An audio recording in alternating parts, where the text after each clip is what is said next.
Hey everybody, my name is Zach Pasquarello, and in this video, I'm going to talk about private money lending for real estate investors. I am going through somewhat of a crisis because for the last 2 years, I've been teaching people how to start a bookkeeping business on YouTube, and I teach exactly what I know. Everything that I've taught has been through my own personal experience.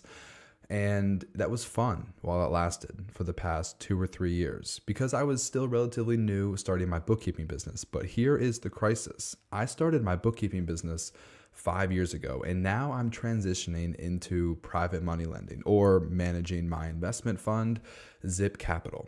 So the problem is that I'm just not super passionate about teaching other people how to start a bookkeeping business. I've been wrestling with this for the past 3 or 4 months because my goal is to raise capital for my investment fund, not necessarily trying to grow the education portion of my business. It's been amazing and I love it. I love teaching people, but I'm just not super passionate right now about teaching people how to start a bookkeeping business because it's not super relevant to what I'm doing right now. I understand this is somewhat of a crisis because I have a pretty devoted following on YouTube, and I am so appreciative of all of the people who follow me on YouTube. And you probably follow me because you want to learn how to start a bookkeeping business. So I have potentially kind of a happy medium. What if instead of teaching you how to start a bookkeeping business, what if you all transition along with me? Instead of trying to start and grow your bookkeeping business, I kind of have an idea. Bear with me. Let me know what you think. I'm going to possibly try to teach you and talk about how I transitioned from bookkeeping to lending because lending is perfect for CFOs, CPAs, bookkeepers, accountants. So I think I might try to switch up my strategy here in what I talk about and maybe prioritize private money lending. And I know that's going to upset some people. I understand I'm probably not going to get as many views on my YouTube channel. I might lose some subscribers, but here's the reason why I'm making this change. It's because of me. It's where my passions are, where my interests are. They just don't align with teaching people sales and marketing and bookkeeping and QuickBooks for starting their own bookkeeping business. It's just not in alignment with what I want to do on a daily basis. So I think I have to switch for my own personal interests, my own personal benefit. My hope is that a lot of the people who've been following me, trying to learn how to start their own bookkeeping business, my hope is that you can transition with me. I want to teach you how to maybe do your own private money lending. That sounds kind of crazy. That sounds kind of weird, but if you start a successful bookkeeping business, or maybe you're already a CFO or a CPA, and if you want to learn how to do private money lending, I'm all for it. I can teach you what I know. Now, keep in mind, I'm a bookkeeping expert. I'm a QuickBooks expert. I'm not a private money lending expert. I don't pretend to be. I've only been doing it for 2.5 years. But that's what I want to be when I grow up. I kind of joke about it, but honestly, whenever I see myself in 5 to 10 years, that's really what I want to be. Private money lender. I want to be managing Zip Capital, my investment fund. Everything I learned over the past 5 years with my bookkeeping business has perfectly positioned me, in my opinion, to successfully launch a private money lending investment fund. It all happened by accident. Let me tell you how I learned about it, and hopefully you can learn the same way that I learned. I started doing bookkeeping for real estate investors about 3 years ago, and I realized these real estate investors were paying other people, random people, individuals, a ton of money on a monthly basis for interest payments. And I was like, that's weird. They're not a bank. They're not like a legitimate lending company. Who are these people who you're paying so much money to? And so I started asking questions to my bookkeeping clients. Who are these people? I learned they're just private money lenders. They're just regular people who are probably a little bit older, and they have, I don't know, $1 million sitting in their 401k or $500,000 saved up in their savings account, and they're lending as a private money lender to local real estate investors. And here's the cool part, they're earning 12% interest, which is amazing. That's incredible. For the past 5 years, I've been searching for an investment strategy that is predictable, consistent, and earns double-digit returns. The stock market is amazing. Don't get me wrong. I have some of my 401k, some of my IRA investments in mutual funds that track the S&P 500. I love them. I like the stock market, but private money lending has been a great way that I can diversify my portfolio and still earn amazing returns. So I'm getting 12%, or these real estate private money lenders are getting 12% interest. And the other cool thing, everything's backed by real estate. There's a thing called a mortgage, which basically secures the promissory note, and it ties the promissory note to the property. That way, if they wanted to sell the property, they would have to pay you back first. Or if they default on their loan, then you can foreclose on the property because of the mortgage, and you can take ownership of the property. And then instead of them paying you back, you get the property. So I was learning about this private money lending indirectly by accident from my real estate investor clients when I was doing their bookkeeping. And my bookkeeping business really started to take off. I had my solo 401k maxed out. I had my IRA maxed out. And I basically was able to save up $50,000 over about 2.5 years growing my bookkeeping business. So if you're just now watching this, if you're just now thinking about starting the bookkeeping business, or maybe you did start 6 months ago and things are going really well, that's amazing. Hopefully, if you continue running your bookkeeping business and you grow to the point where you've got some extra cash laying around, maybe you might consider also getting into private money lending. Maybe you're going to find yourself where I was 2.5 years ago. So I thought about maybe I buy a rental property, but then I realized I don't know how to fix toilets. I don't know how to do electrical work, HVAC. I don't want to install cabinets, flooring, drywall, framing, appliances. I didn't want to deal with that. I don't have a construction background, but I do have a bookkeeping, accounting, finance background. So the idea of buying and owning rentals didn't seem necessarily too appealing to me, but the idea of potentially lending to the borrowers, that seemed a lot easier, or at least that seemed like it aligned a lot better with my skills and my interests.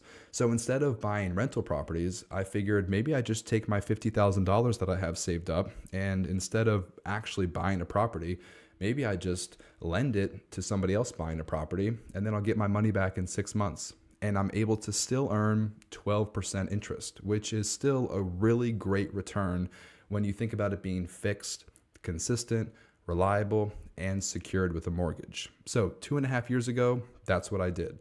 I lent $50,000 to one of my real estate investor bookkeeping clients, and I got paid back in 30 days, $51,000. It was a super quick flip. They flipped it in 30 days and paid me $1,000 interest income. So I did the math, and I just made $1,000 in 1 month off of a $50,000 loan, which I get it. That's not a ton of money. You're not going to get rich as a private money lender, at least not in the beginning. You're not going to get rich lending $50,000. But if you look at your return, $1,000 over 1 month, that ends up being close to a 25% return, annual return on your $50,000. So if you can continue to do private money lending and take advantage of compounding interest, you can very quickly turn your $50,000 into a lot more money in the long run. So continue running your bookkeeping business, continue being a CFO or a CPA or an accountant or a lawyer, engineer, whatever your day job is, whatever your regular business is. Private money lending is a great passive income, almost like an investment strategy in addition to your normal business. So if you want to get started as a private money lender, just like I did, I'm going to spend probably the next 10 minutes just going through some advice, some strategy, some tips, some tricks. So this is a live video on my YouTube channel. If you're watching right now, if you have any questions specifically about private money lending or about my investment fund, Zip Capital, offering 8 to 12% fixed returns, go ahead and drop a question or a comment in the chat. I will say that this video is not necessarily designed for other people trying to learn how to start a bookkeeping business. So if you have bookkeeping questions, I'm probably not going to be able to get to them in this video, but if you have private money lending questions or real estate investing questions or Zip Capital questions, drop a comment in the chat. I will do my best to answer all the questions towards the end of this video. So I'm just going to start off by talking about my underwriting strategy. My underwriting strategy. That's the most important part. Risk mitigation is the most important part whenever you're lending money because we're operating as a bank. If you've ever got a loan from a bank or a mortgage, you probably went through a similar underwriting process. You probably had to give up tax returns and bank statements and answer a ton of questions. That's the exact same thing that I do. So anytime I do a loan, I always ask for the 2 most recent tax returns, 2 most recent bank statements, pay stub if the borrower is an employee, financial reports if the borrower is a business owner, and I want to see their investment experience. I want to know, have they successfully done a real estate investment before? Have they flipped and sold a real estate property before? Or is this their first time doing it?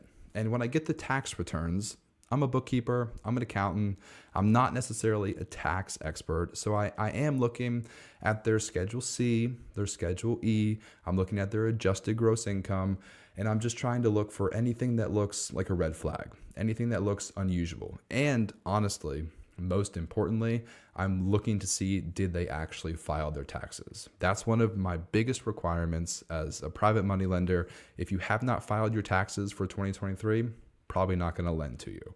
So I look at your tax returns, I look at your bank statements, I'm looking for unusual transactions, maybe large wire withdrawals. Maybe I'm asking some questions like, hey, I see this $100,000 deposit from American Express. What was this? Maybe it was an American Express line of credit. So I just want to know any unusual transactions in the past 2 months. And then of course, pay stubs.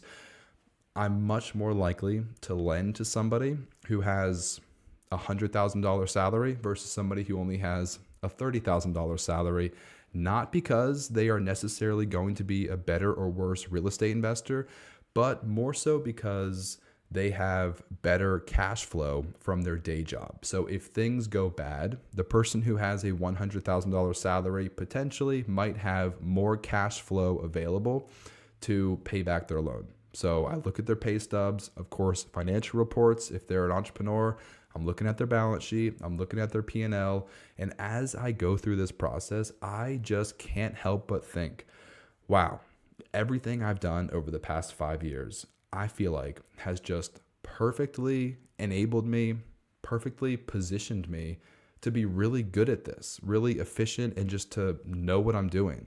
So that's why I'm like super excited about private money lending, because I feel like us as bookkeepers and accountants, CPAs, CFOs, this is a perfect gateway, a perfect, I don't even know what you want to call it, but just a perfect transition or a perfect promotion or a perfect whatever, like going from being a bookkeeper, starting a bookkeeping business, getting that foundation into private money lending is just, it's just amazing. I'm so happy. I'm all in on private money lending. It's been going really well for the past 3 years. I hope it continues to go well. I think it will. I just feel like, dare I say, I feel like I hit the jackpot. I don't know. Stay tuned. Check back in 2 or 3 years. Maybe this is all going to come crashing and burning, and maybe it's all going to be terrible. Maybe I'm doing things terribly wrong, but it's been going really, really well for the past 3 years. So that's my underwriting process. I'm looking at all those documents, and then here's a big key. Not only am I looking at those documents, I'm also judging the borrower's organization and communication. In my opinion, this is huge. Let me give you a couple of examples. There's a real estate investor in my local community who's really organized, really squared away, and he reached out to me for a loan. He sent me an email asking for a loan, and I said, yeah, sure. Send me these documents first, and I'll take a look at it. I kid you not, 3 hours later, I got a Google Drive, a shared Google Drive with every single document that I requested, nice, neat, organized in that Google Drive, ready to go, ready for me to review. That is amazing. So me as the lender, me as the underwriter, I see that, and that's just amazing. It speaks volumes to the borrower's organization and communication. That is just a great way to get started. I can only assume that moving forward, this borrower is probably more likely to pay their monthly interest payments online, more likely to respond to my emails, more likely to be organized, easier to communicate with. That's just a really great sign. So it's those little not quantifiable things that I look for when I'm underwriting, like those little green flags and red flags. On the opposite side, if somebody sends me a loan request and I send them the document request, say, hey, that's great, I'd love to look into this, send me all these documents.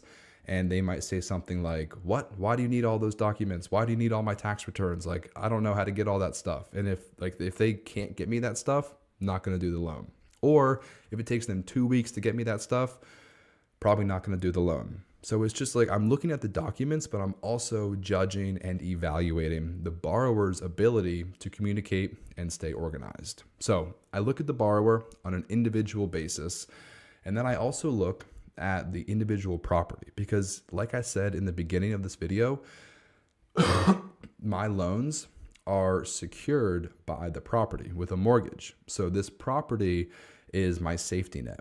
In the event of a default or a foreclosure, this property is what is going to pay me back. So that's really, really important. So I need to make sure I underwrite the individual and I also underwrite the property. I really look at two things. I look at the scope of work and I look at the ARV. The scope of work is basically the rehab budget because almost all of these properties, these fix and flips, almost all of these properties need some type of work, some type of rehab. And so the borrower needs to have a detailed outline for how they're going to fix the property. And I'm not just saying like chicken scratch on a napkin.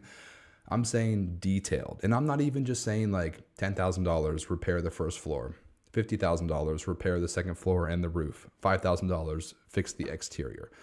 That's not detailed. I need line by line Excel spreadsheet, framing, windows, drywall, flooring, tile in the bathroom, appliances in the kitchen, water heater in the basement, HVAC, roof, really detailed. And I need a line by line, I need an explanation of how much everything's going to cost. And then I look at the property.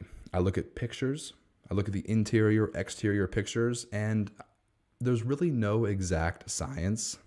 I'm sure if you ask a construction worker or a home remodeling company, I'm sure there is like a much more exact science. But for me as an underwriter, I'm just kind of using my gut. I'm just kind of using my best judgment. So I'm looking at the pictures, looking at the square footage, looking at the number of bedrooms, number of bathrooms, and I'm looking at the rehab budget. First and foremost, do they have a rehab budget? If you don't have a rehab budget, I'm not going to lend to you because that means you're not organized. That means you're not taking this seriously. That probably means you don't know what you're doing. But if you do have a rehab budget, that's great, first of all. And then I'm also taking a look at the details. I'm actually reviewing the scope of work and the rehab budget. And then finally, this is the most important part, the after rehab value. This is what everything is based on. Whenever you go to sell that property, this is what I need to know. This is what you need to know, the realtor. This is what the lender needs to know. How much is that property going to sell for in 6 months when you try to sell it?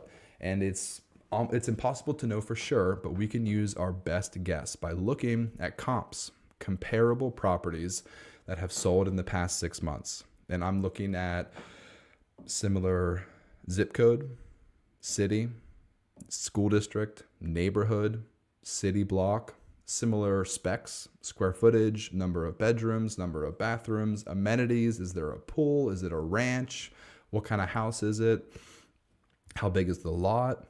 All of these things affect the after rehab value. And all of these things determine what kind of comps I'm going to use when I'm calculating the after rehab value. Now, here's the key. You just do a couple quick calculations. I want to look at the after rehab value and then subtract the purchase price and then subtract the rehab. So now we have what it's going to sell for minus purchase price minus the rehab. And then we need to factor in a few other costs: closing costs to the realtor, finance cost for interest paid to the lender, holding cost, insurance, property taxes, utilities.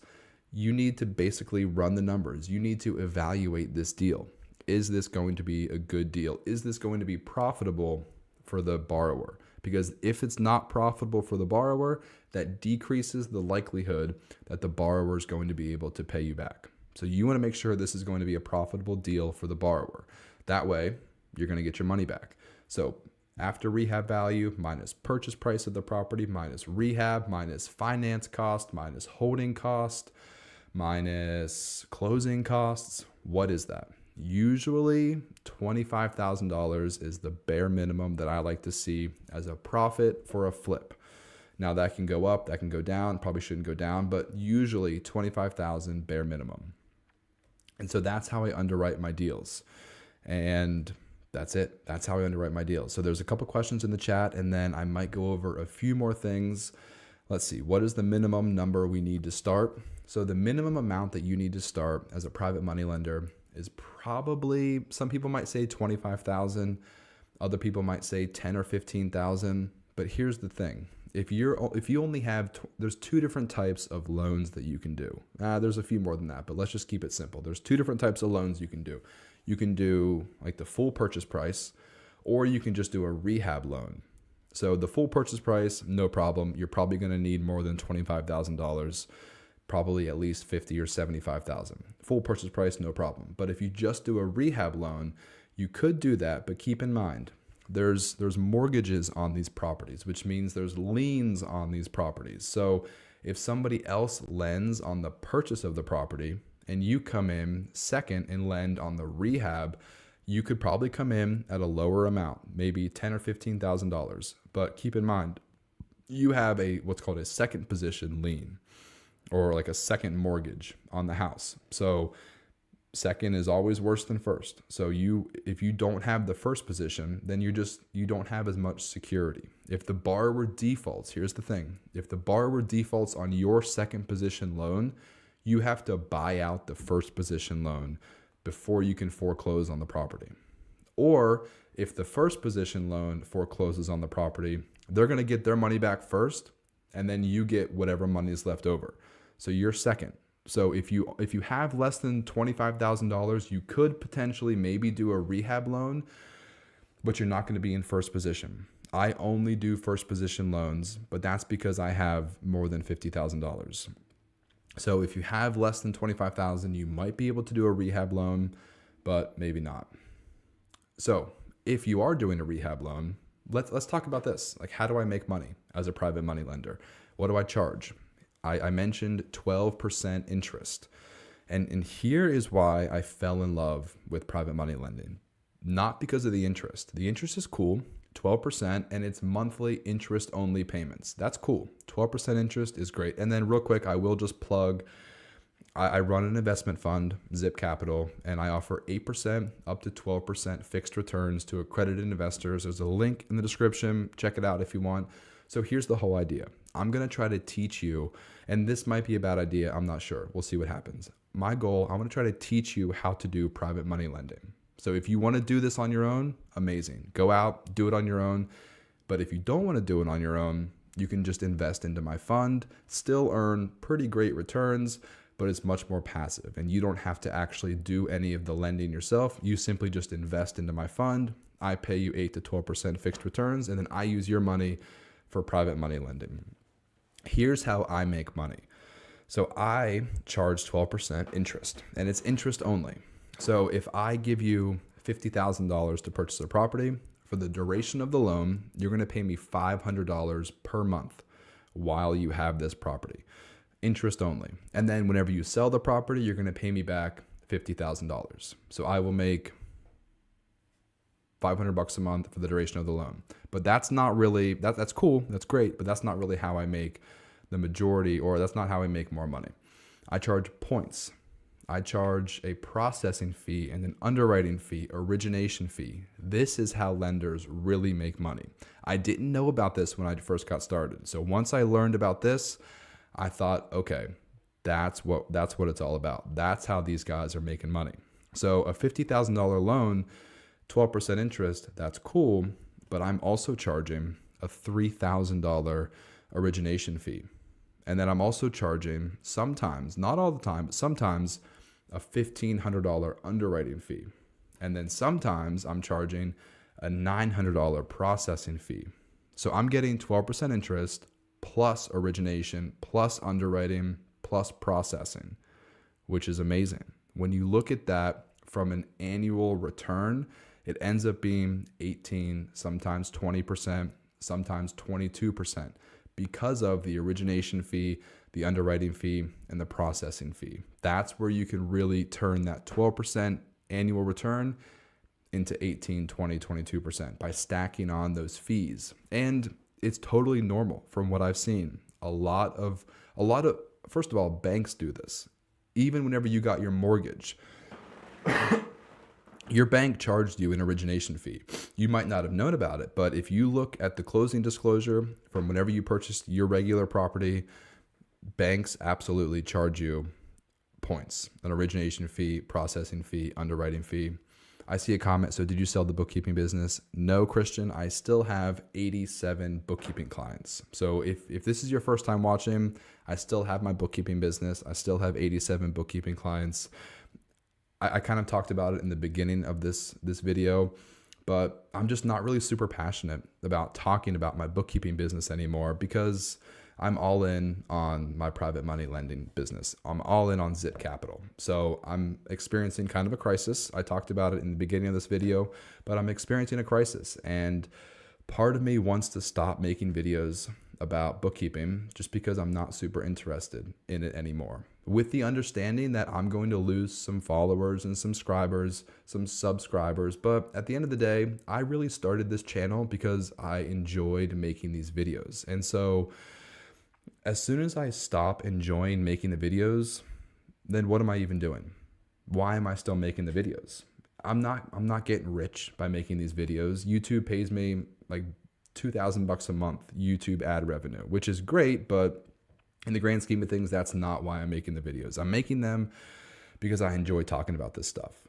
And so I think, I don't want to disappoint anybody. I don't want to make anybody mad, but I think I might stop talking about my bookkeeping business. I might stop teaching people how to start a bookkeeping business. Instead, I think I'm going to transition into just talking about private money lending. Alec, you said, what do you see yourself working towards after private money lending? So here's my goal. I'm going to end the video here. Here's my grand goal. I want to raise $5 million in Zip Capital. Right now, I have 1.3 million lent out, and I have another 500,000 about to be lent out. So come July 1st, I'll have $1.8 million lent out. And 1.8 million lent out. My goal is to get 5 million. And I'm paying investors 8 to 12%. And so I can make, and then I'm making about 18 to 20%. So I can make about 10% on the spread. So my goal is to raise $5 million. And then I can profit about $500,000 per year. And then on $5 million. And then if I have 5 million, I did the math, it's about 72 loans per year. So I can very comfortably process 72 loans per year, about 1 to 2 loans per week. I can very comfortably process 1 to 2 loans per week, profit $500,000 on my own. And then probably from there, I'm going to raise 10 million. Who knows? From there, I might increase it to 20 million, but I genuinely believe this is my end game. I plan on doing this for the next 30 years. I don't see myself being a bookkeeper for the rest of my life. I just don't. I plan on being the manager of Zip Capital. I plan on private money lending. Maybe I'll hire a couple people to underwrite loans and to be like a loan originator. And maybe I'll focus more on just raising capital. But this is really what I see myself doing for the foreseeable future. So I'm all in on raising capital, on private money lending. I plan on making more of these videos. Secret, if you made it this far, secret, I might plan on going live every day at 11 a.m. Let me know what you think. If you made it this far into the video, let me know what you think. If I should go live every day at 11 a.m. Eastern Standard Time, Or if that time doesn't work well for you, let me know if there's a better time. I'll go to one last question and then I got to hop off here. What if the deal goes bad? What if that 50K didn't go well? So it's secured. My loan is secured with a mortgage on the property. So if the borrower defaults on the property, then I get to take the property. And then I have to sell the property. So the idea is, so let's just do the math real quick. $50,000 loan. They paid $3,000 upfront, closing costs. Let's just say they paid $4,000 with a processing fee and an underwriting fee. So let's just say they paid $4,000, and then they also paid $500 a month interest for the last 6 months. So that's $3,000 plus $4,000. That's $7,000 they've already paid me on a $50,000 loan. So if I take back the property, and if I am able to sell the property for $50,000, then that's great. But even if I can't sell the property for $50,000, even if I sell it for $45,000 or $40,000, then I would still almost just about break even. So that's the idea. All my loans are secured with a mortgage. If the borrower defaults, I foreclose on the property. I get the property after I pay for legal and attorney fees, wait 6 to 12 months, get the property. Maybe I'll fix it up myself. Maybe I'll just sell it as is.